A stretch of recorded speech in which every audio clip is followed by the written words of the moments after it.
Hi, this is How To's. This is the video number 1 of the video editing series.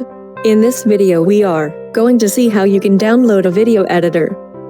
A video editor is a software which allows you to edit videos, that is, beautify it, clip, merge, etc.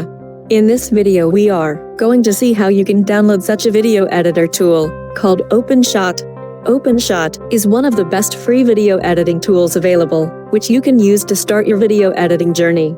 Let's see how you can download the same.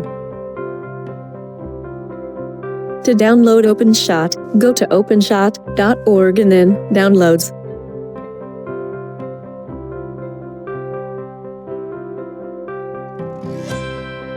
Click Downloads here.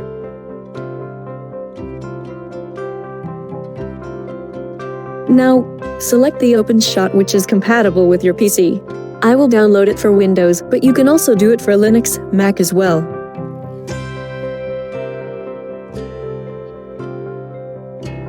As you can see, the download has started. Once the download is complete, just simply install Openshot and open it once it is done.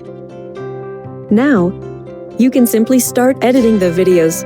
In the next video, we will see how you can import the files in Openshot. Thank you, hope you learned something new today. Don't forget to like and subscribe the video.